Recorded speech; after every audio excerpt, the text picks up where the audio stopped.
एक महीने से ज़्यादा चले उठा पटक के बाद अचानक से कल जब परिणाम आए तो बहुत कुछ ऐसा हुआ जिसको लेकर के कई लोगों की जो सोच है, जो विचार थे, उसमें अंतर आए हैं और कई लोगों के दावे ध्वस्त हुए हैं। वहीं चुपचाप रह करके कई लोगों ने अपने मकसद को पा लिया है।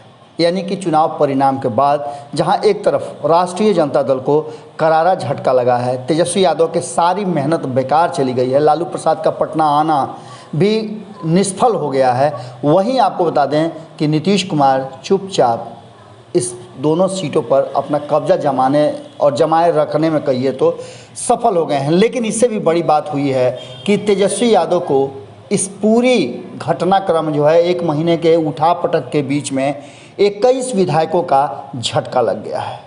नमस्कार, भोरे भोर के इस एपिसोड में आपका बहुत बहुत स्वागत करते हैं, अभिनंदन करते हैं। जैसा कि आप सभी जानते हैं कि उपचुनाव के परिणाम आ गए हैं।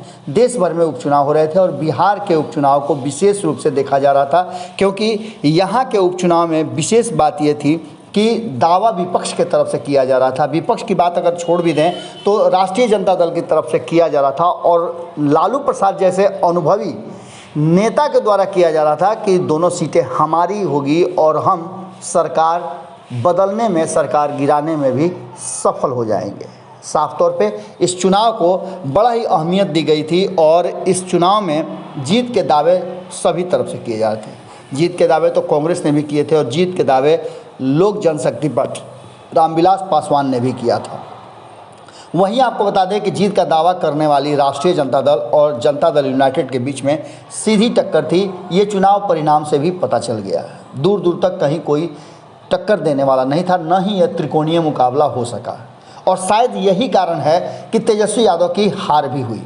तेजस्वी यादव के हार के बहुत सारे कारण थे जिसको हमने आपको अलग अलग एपिसोड के माध्यम से बताया है, लेकिन इन सारी बातों के बीच एक बात तो तय नज़र आई कि तेजस्वी यादव का कहीं ना कहीं कद जरूर बढ़ा है, क्योंकि तेजस्वी यादव ने जो अपने पुराने रिकॉर्ड थे उसे दुरुस्त किया है। हालांकि सीट जीतने में वो सफल नहीं हुए, वो तो सफल तब भी नहीं हुए थे जब 2020 के चुनाव परिणाम आए थे और कहा यह जा रहा था कि तेजस्वी यादव इस बार परिवर्तन कर देंगे। तेजस्वी यादव ने कहा भी है कि बिहार की जनता परिवर्तन करना चाहती है और उन्होंने ये भी बात कही थी कि कहीं ना कहीं जो वर्तमान परिस्थिति और स्थिति है उसमें बिहार की जनता परिवर्तन करना चाहती थी, लेकिन अब इस लेकिन को लेकर के वहीं वो चुप हो जाते हैं और कहते हैं कि जिसके हाथ में सीट आया वही सिकंदर है, उससे इनकार नहीं किया जा सकता है। लेकिन इन सब बातों के बीच में कहीं ना कहीं तेजस्वी यादव, जिस तरह से लालू प्रसाद ने भी कहा है कि तेजस्वी यादव अब पूरी तरह से एक नेता के रूप में अपना जो पैर है वो बिहार में जमा चुके हैं और बिहार ही क्यों, देश में भी अलग अलग जगहों में, देश भर में तेजस्वी यादव को स्वीकार किया जाने लगा है एक नेता के रूप में। इन सब बातों के बाद लगातार जब खुद लालू प्रसाद तेजस्वी यादव की बड़ाई करते हो तो हम आप कौन होते हैं उस पर किसी तरह का अड़ंगा लगाने वाले। लेकिन इन सब के बावजूद तेजस्वी यादव की रणनीति में कहीं ना कोई कमी जरूर रह जा रही है, जिसके कारण वो सत्ता की सीढ़ी तक पहुंचने या फिर जीत के करीब तक पहुंचते पहुंचते रुक जाते हैं। कुशेश्वर स्थान में तो खैर लड़ाई बहुत दूर तक थी, कहीं भी राष्ट्रीय जनता दल टक्कर देने में सफल नहीं हुई। शुरू से लेकर के अंत तक वहाँ जनता दल यूनाइटेड ने लीड किया और अंततः उनकी जीत भी पिछले चुनाव से बड़ी हुई। जहाँ एक तरफ तेजस्वी यादव ने अपने उम्मीदवार उतार करके ये पूरा रणनीति अपने हिसाब से बनाया था, वहीं तारापुर की बात करें तो तारापुर में कड़ी टक्कर उन्होंने दिया। हालांकि इस बार एक बड़ा प्रयोग उन्होंने किया था और उम्मीदवार की जाति बदली थी। इससे क्या असर पड़े ये तो अलग बात है, ये विवेचना का विषय है। ये बात आपस में लोग करेंगे, चर्चा करेंगे और देखेंगे कि कमियां कहाँ रह गई। लेकिन सबसे बड़ी कमी जो नज़र आ रही है वो ये है कि तेजस्वी यादव को इस पूरे 2 ही चुनाव में बड़ा नुकसान हो गया। 2 के चक्कर में उन्हें 21 विधायकों का नुकसान हो गया है। आपको बता दें कि महागठबंधन 110 विधायकों की पार्टी थी।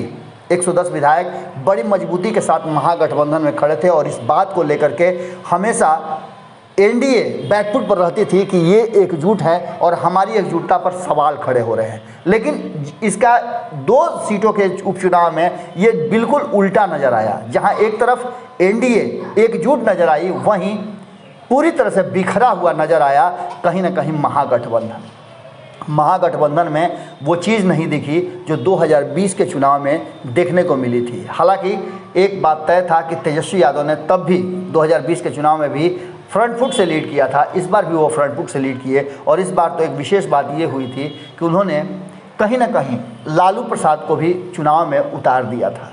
इन सारी बातों को लेकर के कांग्रेस के साथ जिस तरह से उसके व्यवहार हुए, उस व्यवहार को लेकर के एक बात तय नजर आई कि महागठबंधन नाम की चीज़ अब नहीं रही। हालांकि लालू प्रसाद दावा करते हैं कि महागठबंधन भी है और कांग्रेस के साथ उनके संबंध भी बेहतर हैं, लेकिन कांग्रेस की तरफ से पूरी तरह से महागठबंधन समाप्त होने और लालू प्रसाद के साथ संबंधों को भी समाप्त होने की बात कही जा रही है। इन सारी बातों के बीच आपको बता दें कि एक और महत्वपूर्ण बात हो गई है कि जहां एक तरफ 2 सीटें जीतकर 110 को 112 करने की बात की जा रही थी, वहीं कांग्रेस के विद्रोह के बाद अब तेजस्वी यादव के सीएम बनने के सपने पर एक तरह से समझिए तो बड़ा आघात पहुंचा है।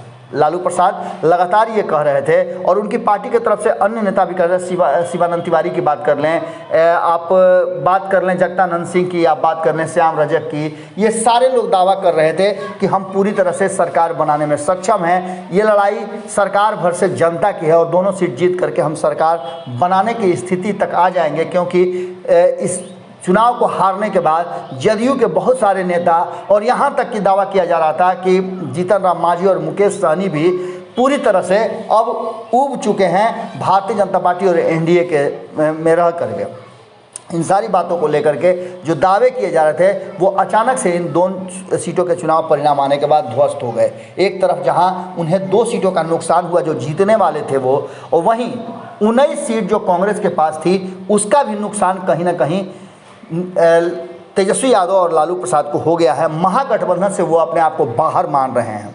आपको बता दें कि इस पूरी कवायद में एक बड़ी जीत कहा जाए तो नीतीश कुमार की हो गई है। वो 2 सीटें ही नहीं जीते हैं बल्कि 21 विधायकों को छीन लिया है उन्होंने लालू प्रसाद और तेजस्वी यादव से। ये एक बड़ी घटना है और ऐसी स्थिति में जो दावे किए जा रहे थे, जिसका कि आपने देखा होगा कि चिंता में थे तेज प्रताप यादव भी, उन्होंने साफ तरीके से कहा कि कांग्रेस हमारा स्वाभाविक एलाइज पार्टनर था। एक लंबे समय से कांग्रेस के साथ हम चल रहे थे, बैठ करके विचार करना चाहिए था, उन्हें मनाना चाहिए था, लेकिन जिस तरह की रणनीति और रूढ़पन अपनाया गया उससे कांग्रेस नाराज हुई है और कांग्रेस का साथ छूटना ये कहीं ना कहीं राष्ट्रीय जनता दल के लिए ठीक नहीं है। आने वाले समय को लेकर के तेज प्रताप यादव ने कहा कि वो चाहते तो बहुत कुछ करना है, लेकिन जिस तरह का आवरण, जिस तरह का तैयारी, जिस तरह की चीज़ें तेजस्वी यादव के इर्द गिर्द हो रही हैं, उससे वो खासे नाराज और चिंतित भी हैं कि तेजस्वी यादव को मुख्यमंत्री बनाने के में अड़ंगा कौन लोग लगा रहे हैं, उनको आइडेंटिफाई भी वो कर रहे थे। कई लोगों को वो पार्टी से बेदखल करने की भी बात कर रहे थे। लेकिन इन सब के बीच में एक बात तो तय नज़र आ रही है, जो सामने दिख रही है कि कहीं ना कहीं तेजस्वी यादव को 21 विधायकों का सीधा नुकसान हुआ है और ऐसी परिस्थिति और स्थिति में नीतीश कुमार को सत्ता से बेदखल करना राष्ट्रीय जनता दल के लिए ख्याली पुलाव से ज़्यादा कुछ भी नहीं है, जिसकी चर्चा लगातार कहीं ना कहीं नीरज कुमार और ललन सिंह के साथ साथ संजय झा और अशोक चौधरी भी कर रहे हैं। लगातार जनता दल यूनाइटेड की तरफ से ये दावा किया जा रहा है कि वो हर हाल में 5 साल सरकार चलाएंगे। हालांकि सरकार चले या ना चले, लेकिन नीतीश कुमार का हर हाल में मुख्यमंत्री बने रहना तय माना जा रहा है, क्योंकि अब वो परिस्थिति और स्थिति नहीं रह गई है जिसमें जनता दल यूनाइटेड को हराने की मादा रखता था राष्ट्रीय जनता दल। उसके दावे भी किए जा रहे थे क्योंकि तब कांग्रेस उनके साथ थी। अब कांग्रेस का साथ छूटने के बाद ऐसा प्रतीत हो रहा है कि जो संभावनाएं थी कि सरकार गिर जाएगी, सरकार बदल जाएगी, उस पर कहीं ना कहीं विराम जरूर लगा है। एक तो महागठबंधन और राष्ट्रीय जनता दल से 21 विधायकों का नुकसान हो गया है। वहीं अगर देखा जाए तो ये 21 विधायक कहीं ना कहीं नीतीश कुमार के साथ खड़े हो सकते हैं अगर कोई परिस्थिति आती है तो। आज के इस भोरे भोर में हमने जो विश्लेषण आपके सामने रखा, इस विश्लेषण पर आपकी प्रतिक्रिया हम जरूर चाहेंगे, क्योंकि बिहार की बदलती हुई राजनीति में जो घटनाएं लगातार बदल रही हैं उसमें इस तरह के घटनाओं का बड़ा ही महत्व है। क्या आपको भी लगता है कि अब तेजस्वी यादव नीतीश कुमार को सत्ता से बेदखल करने में सफल नहीं हो पाएंगे? बिना कांग्रेस के आगे चलना मुश्किल होगा? परिणाम तो यही बता रहे हैं, बाकी आपके कमेंट का हमें इंतजार होगा। बहुत बहुत धन्यवाद, नमस्कार। अगर ये वीडियो पसंद आई और वह बिहार के राजनीति और बिहारियत से सरोकार रखेनी तो सब्सक्राइब बटन दबा के चैनल के सब्सक्राइब कर ली। ओजे एगो घंटी बा, ओकरा बटन दबा देला से कुल सटीक और मारक खबर रुआ मुफ्त में मिल जाई। अगर रुआ पत्रकारिता के हमनी के नया प्रयोग में सहयोग कर चाहतानी तो ज्वाइन बटन दबा दी। पेटीएम नंबर नोट कर ली 9386816700। धन्यवाद।